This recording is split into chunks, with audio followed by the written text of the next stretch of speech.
देखिए पहला गाना तो जब आप म्यूज़िक कंपोज़र बनते हैं तो आपकी दिली तमन्ना होती है कि लता जी एक गाना गा दें यार, बड़ा एक वो एक आशा रहती है। तो लता जी को हमने वीनस के थ्रू अप्रोच किया था टू सिंग वादा रहा सनम, खिलाड़ी का।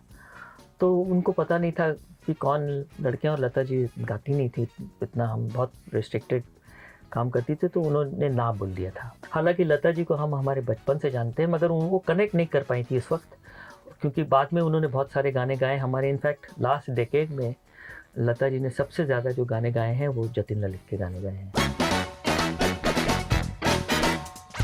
मैं एक 90s की बच्ची हूँ and if you talk to me about the sound of the 90s, well that sound was Jatin Lalit. Alright, Lalit Pandit हमारे साथ है रेडियो नशा पर and I'm so honored and so grateful कि वो रेडियो नशा आए हैं. Thank you so much for joining me, sir.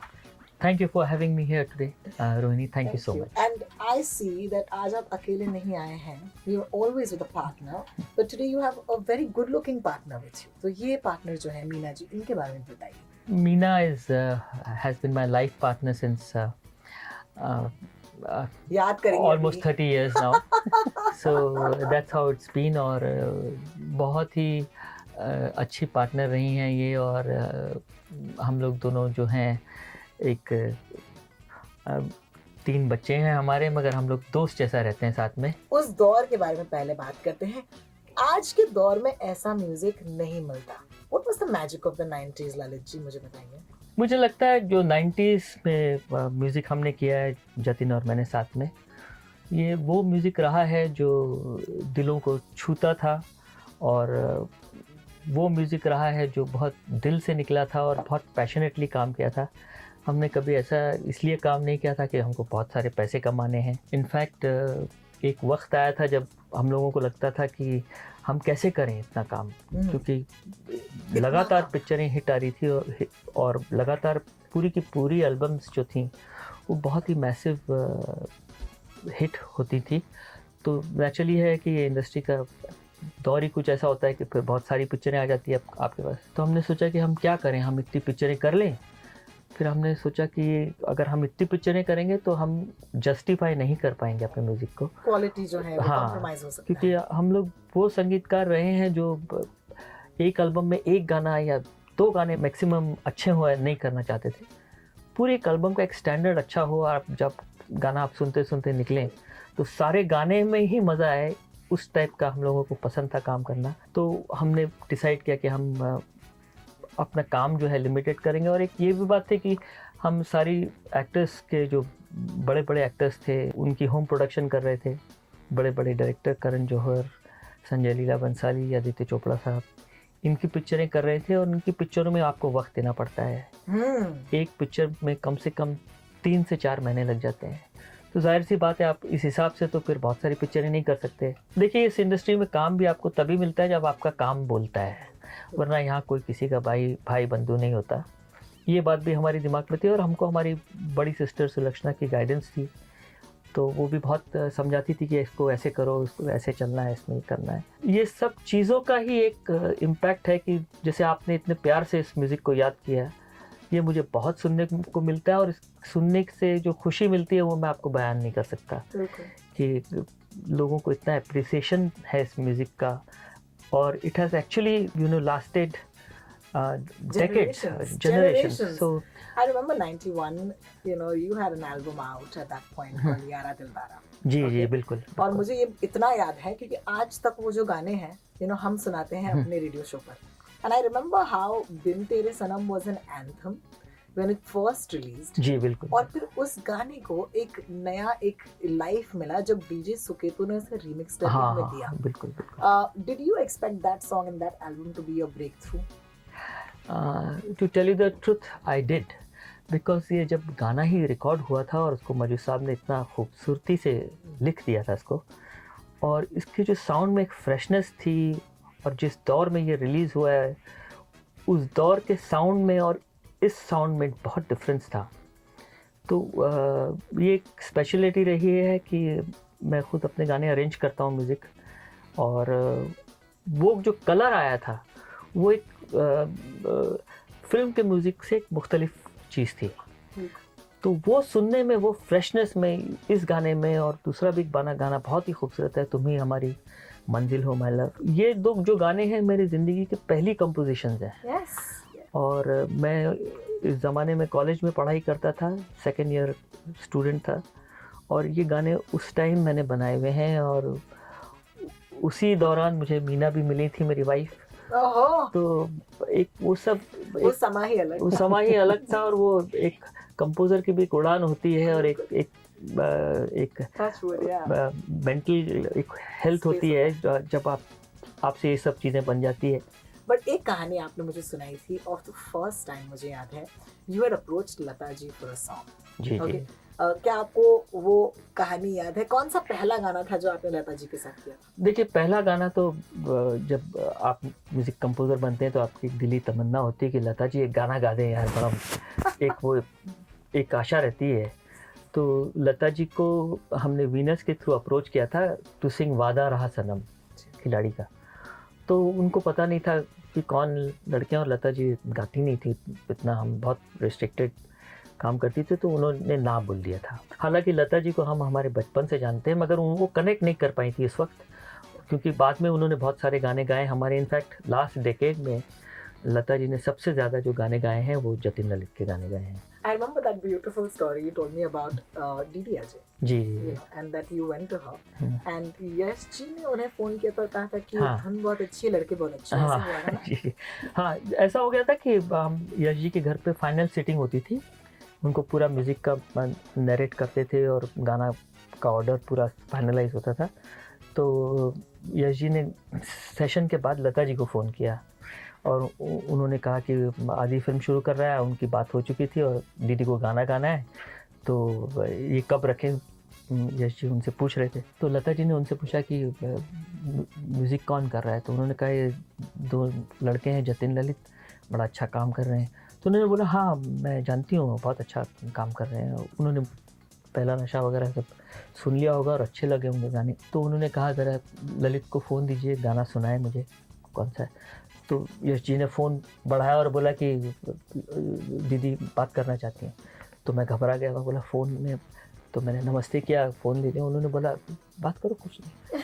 तो फ़ोन ले लिया। तो उन्होंने कहा कि कैसे हैं, बहुत मुबारक हो, यश जी की पिक्चर कर रहे हो, गाना सुना सकते हो। तो मुझे बहुत घबराहट हो रही थी कि लता जी को फ़ोन में गाना सुनाऊँ, अगर उनको 19-20 लगे तो वो यश जी को क्या बोलेंगे। मतलब बहुत सारी खिड़कियाँ खुल गई एक ही साथ कि क्या करूँ मैं, मगर लता जी का कहना था, मैं तो कुछ कर नहीं सकता था। तो मैंने गाना सुनाया उनको, मेरे ख्वाबों में जो आए आके मुझे छेड़ जाए। आनंद बख्शी साहब भी बैठे थे और वो सिगरेट पी रहे थे, और यश जी बैठे थी, पैम जी बैठे थे और हमारी टीम थी। तो उन्होंने पूरा गाना सुना और बोले अच्छा यश जी को फ़ोन दे दो। तो उन्होंने मुझे कुछ रिएक्शन नहीं दिया। तो यश जी को फ़ोन दिया तो मेरी हालत में अटका हुआ था मेरा कि क्या बोलेंगे वो। तो उन्होंने कहा कि उन्होंने बात किया कि नहीं अच्छा बना है, और जतिन ललित को बोलना मुझे गाना अच्छा लगा है। तो यश जी ने इशारा ऐसे किया कि अच्छा लगा उनको। तो फिर जान में जान आ गई।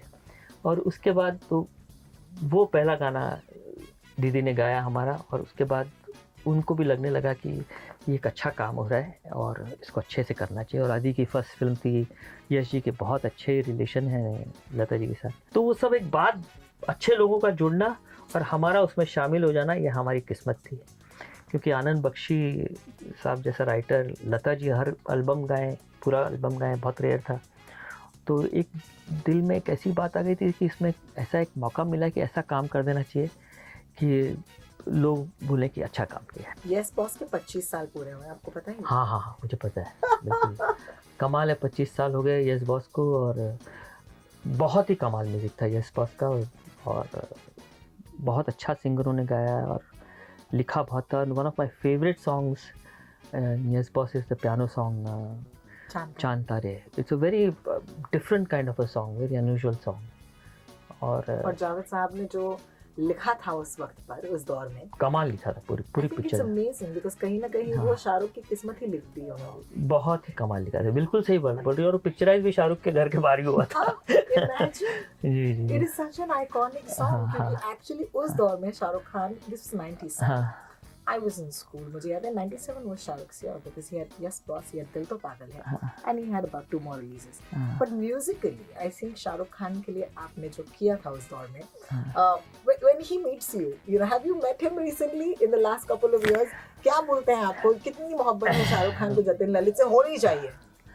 बहुत बहुत हमने बहुत क्लोजली काम किया है, शाहरुख की होम प्रोडक्शन की हैं और म्यूज़िक रूम में शाहरुख रेगुलर लाते थे। इनफैक्ट जब पहली पिक्चर उनके साथ की थी राजू बन गया जेंटलमैन, तो शाहरुख उसी पिक्चर के लिए आए थे और विवेक वासवानी के साथ म्यूज़िक रूम में हमारे रेगुलरली हर सेशन में बैठे रहते थे, सुनते थे, because he was just growing as an actor and making a mark in the film industry at that time, and so were we. तो वो एक स्टार्ट जो है वो एकदम साथ में है।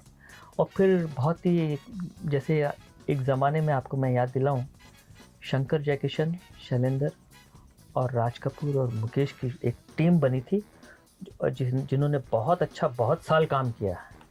यहाँ पे भी एक चीज़ ऐसी हुई है बाकायदा, जहाँ पे जतिन ललित, SRK, अजीज़ मिर्ज़ा और बहुत सारे director came together, but the music of SRK and Jatin Lalit and the films that we have done, I can only say that a thought of that era repeated here again. उसके बाद वापस ऐसा नहीं हुआ है। मुझे बताइए, an album like खामोशी, okay, doesn't get its due मेरे हिसाब से, but I remember खामोशी, like बाहों के दरमियान, is one of my favorite ever songs. Beautiful song है। I remember actually one of my other favorite songs from that album has to be जाना सुनो हम तुम पे मरते। वाह वाह वाह, वो गाना, because that song, honestly, if I close my eyes, I see a song flying, because that song just flies. Yes, वो yes. गाना जहाँ पहुँचता है, you're taking a flight with that song. At the same time, you have, वो गाते थे पहले अकेले, जहाँ पर एक generational shift है, जी, because parents गा रहे हैं, जी। and then you have ये दिल सुन रहा है, which is one of those operatic numbers, जहाँ पर You know all the songs by now. Sir, I grew up with your music. मैं फैन हूँ, इसीलिए आज मैं रेडियो जॉकी हूँ। रेडियो जॉकी को अगर म्यूजिक नहीं पता, नहीं, of course. तो I I don't agree. know. I'm sorry. At least this music you have to know. You have to know. And in fact, this is why I'm on Radio Nasha every morning, because I'm here to serve the music. Because radio से music कहीं ना कहीं गायब हो रहा था, और तब रेडियो नशा बना, जहाँ पर you have to serve the music. But that is the album for me. Do you think that you were, because Mr. Bhansali has grown to be a giant, okay? उस दौर में उनकी पहली फिल्म थी, but musically, do you feel that the two of you as a team and him, it was great working with him because he also is a musical master. अब पता चल रहा है कि बंसाली साहब खुद अपने गाने बनाते हैं। उस दौर में वो कैसे थे म्यूजिकली? आप पे छोड़ दिया था तो कि खुद कहा था कि ये गाना ऐसे करना है, ऐसे करना है? नहीं, ऐसा बिल्कुल नहीं था। देखिए, वो नए थे, ये बात तो थी, और उनकी पहली पिक्चर थी और हम बहुत बड़ी बड़ी पिक्चरें कर रहे थे और बहुत अच्छा म्यूज़िक दे चुके थे, दिलवाले रिलीज़ हो चुकी थी। तो मगर संजय जब भी आते थे म्यूज़िक रूम में और जब वो डिस्कस करते थे म्यूज़िक, तो मेरा माइंड बड़ा ट्रिगर होता था उससे कि नहीं, ये कोई अलग आदमी है, कुछ अलग पूछ रहा है, अलग मांग रहा है। And the director showed his quality of how he inspired us. A good music, I believe and I think it needs to be appreciated, deserves a good director in his imagination and his way of inspiring the composer. That Sanjay Bhansali did. और every time he would come, he would sit, वो बोलते थे कि कुछ मुझे ऐसा सुनाओ जो तुमको लगता है बहुत अच्छा है मगर कोई दूसरा नहीं लेगा, मैं लूँगा, मुझे बताओ। उन्होंने ही challenge me and he said कि कोई ऐसी बीट निकाल के बताओ जो कभी इंडस्ट्री में आई नहीं है। Ting ting ting ting ting ting ting ting. Was it this thing? This was also one, but there's one particular song जो 4.5 मात्रा का है जो इंडस्ट्री में नहीं आया। 9 मात्रा का हो जाता है, धिन ना धिन धिन ना धिन ना धिन धिन ना, ये 9 मात्रा हो जाता है। और इसका आधा करो तो 4.5 हो जाता है। बट 4.5 प्योर मैंने एक गाना सुना है, मैंने कभी नहीं सुना था, मगर मुझे याद नहीं अभी, बट किसी ने बनाया, मेरे ख्याल से श्री रामचंद्र जी ने किसी ज़माने में बनाया। तो ये 1 2 3 1 2 1 2 3 1 2 इसमें नहीं आया है। तो इसमें गाने वालों को भी बहुत तकलीफ़ हुई थी और मैंने भी बड़ी मुश्किल से बनाया क्योंकि इसकी कटिंग बहुत मुश्किल हो जाती है। मगर ये जब मैंने सुनाया था तो संजय समझ गए थे कि ये समथिंग वियर्ड कर दिया है इन्होंने, और उस बीट में अच्छी मेलोडी करवा देना, सिंगर को अच्छा गवा देना एक टास्क था। मगर कभी कभी चैलेंज मैं भी ले लेता हूँ कि चाहिए तो मैं भी बनाऊँगा। तो मैंने पता बहुत दिमाग लड़ा है कि कौन सी ऐसी चीज़ बन सकती है जो अलग बीट की हो। इनफैक्ट मैं शूटिंग में गया था, मैं बोल रहा था कि मजाक की बात करता हूँ कि कोरियोग्राफर इसको कैसा क्यों करेंगे, बिकॉज उनको तो 4.5 मात्रा मुश्किल है, 4 मात्रा मुश्किल है। 1 2 3 4 बोल के शुरू हो जाते हैं, या 1 2 3 ऐसा बोल के वो शुरू हो जाते हैं। बट 1 2 3 1 2 1 2 ऐसा नहीं काउंट कर सकते हो, उनको आएगा नहीं ये। I know the song, हाँ। but let's let the audience तो मैं guess. जब गया देखने के लिए तो जो कोरियोग्राफर थे, मैं उनका नाम नहीं लूंगा, वो 1 2 3 4 ही बोल रहे थे तो मैं फिर बस वो मजा लेके निकल गया। और मुझे सलमान ने भी कहा, इसमें तूने कुछ भूची किया है ना, कुछ तो लफड़ा है इसमें, ऐसा हाउ सलमान स्पीक। तो ये सब हुआ था उसमें और बहुत खूबसूरत पिक्चराइज किया था। और मेरा भी फेवरेट गाना इसमें बाहों के दरमियान है, ये जतिन की कॉम्पोजिशन है, बहुत ही खूबसूरत गाना बनाया था। और फिर इसके अरेंजमेंट वगैरह में बहुत बहुत बारीकी से हुआ है। और ये पिक्चर नहीं चली वो अलग बात है, मगर मुझे लगता है कि एक डायरेक्टर अगर ऐसी पहचान बना ले कि वो म्यूज़िक बहुत अच्छा करवा सकता है और कुछ अपना इनपुट डाल सकता है, तो फिर उसके पीछे सारे पड़ जाएंगे, क्योंकि म्यूज़िक की बहुत अहमियत होती है। It's a very hard working album में आप इमेजिन कीजिए, खामोशी और DDLJ साथ साथ में ही रिलीज़ हुई है, मगर दोनों का कलर कितना मुख्तलिफ है। एक एकदम अलग कलर का म्यूज़िक है, वो उसी फिल्म के लिए बना हुआ है। और खामोशी का भी म्यूज़िक आप यहाँ से लेके वहाँ नहीं डाल सकती, ये उसी फिल्म के लिए बना म्यूज़िक है। तो ये एक बहुत, मैं अपने आप को बहुत इस चीज़ की क्रेडिट देता हूँ कि इतना वास्ट कलर है। और खामोशी में मौजूद साहब का भी बहुत कंट्रीब्यूशन है और बहुत ही खूबसूरत अरेंजमेंट और बहुत थॉटफुल And that music हुआ। door was हाँ, so interesting because there you had a Remo Fernandez song also part of the album. true, yes. You know, and you had Huya Huya Ho, and I Hmm. still remember that because Remo का भी उस time पे दौर चल रहा था, हाँ, indie हाँ, pop चल रहा था. He'd already done Humma Humma, हाँ। and there he was doing a really fun song for you. Wow. Radio Nasha.